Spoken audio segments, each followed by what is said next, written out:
Welcome back to Newsday. Thank you for staying with us. Let's return to our top story. Ukraine's president's visit of both the US and Canada. Now, Volodymyr Zelensky is pressing his allies for more aid against Russia's invasion of his country. For more on this, we'll bring in Iraq's correspondent Rotimi Kade, who joins us live from New Jersey. Rotimi, good to have you on Newsday. Did President Zelensky get all that he asked for following talks with President Biden and leaders in Congress? Well, absolutely not.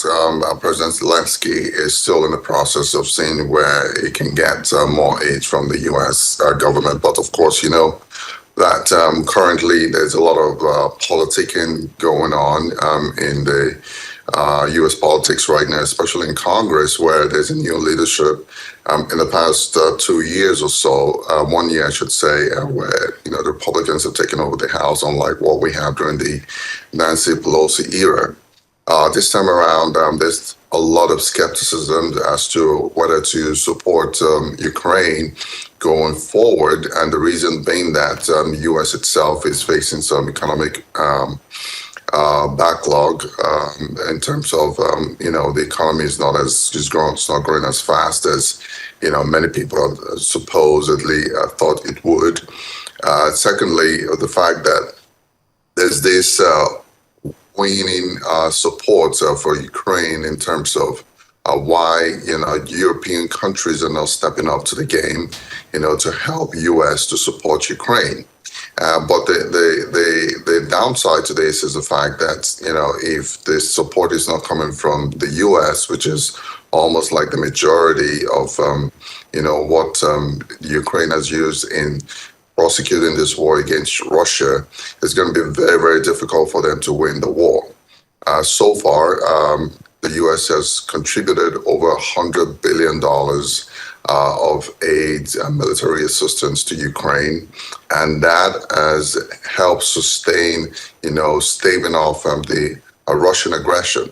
But right now, as we speak, Congress, under the leadership of Kevin McCarthy, obviously making it very difficult for the Ukrainian leader to get something.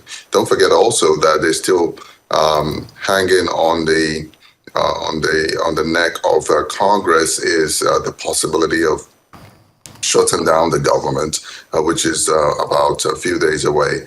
And if that shutting down is imminent, it means that Ukraine have to wait a little longer for them to be able to get any aid, if at all, from the government of the United States.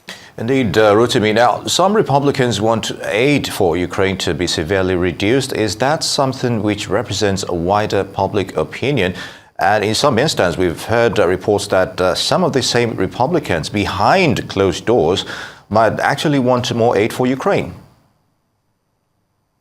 Oh, well, I think Republicans are divided at this point as to what to give to Ukraine and what not to give to Ukraine. I think the far right, which of course are now in the leadership of the House, are pressing, the Speaker to a very large extent domesticate some of the policies so that the people of the United States can enjoy as much dividends of democracy rather than giving it to Ukraine. And there's a wider opinion of that, a wider supportive opinion on that, because when you look at the economy of the United States, as I said before, is not as booming as it used to. A lot of people are struggling, and a lot of people they're wondering why they should give so much to Ukraine and why they can't do that so much, domestically. So that kind of body language or that kind of support is growing in some quarters in the country because the war in itself is taking longer than usual. And looking at how much has been devoted by the United States to this war, a lot of people just feel like, I think it's high time to start pulling back that support and putting some of this money into the hands of the citizens of this country. Rotimi, what can we expect now from President Zelensky's visit to Canada? Well, first of all, I think President Zelensky has sent the light, so to speak, from the U.S. that he's not going to get as much support, military aid as possible. So I think one of the reasons why he's going to Canada to seek for support is still going to be the same thing.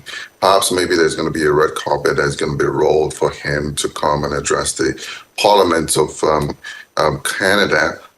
In a way that could woo them to get some money to prosecute the war against Russia. But again, it's becoming very unlikely, perhaps because Canadian economy is not as boisterous as it used to be as well. So there could be some sort of support, for the Zelensky leadership that will be going there. But again, they have to be a little bit, they have to thread a little bit cautiously to make sure that they do not, fan the ember of war, or perhaps maybe the war shouldn't extend to Canada's interest, abroad. But Zelensky itself is trying all he could to make sure that he's getting all the support that he needed. But unfortunately, the biggest financiers of Ukraine at this time have been facing some troubles, and that's the United States. Indeed, Rotimi, Kade reporting live there from New Jersey. Many thanks for the update on these issues. Good to have you.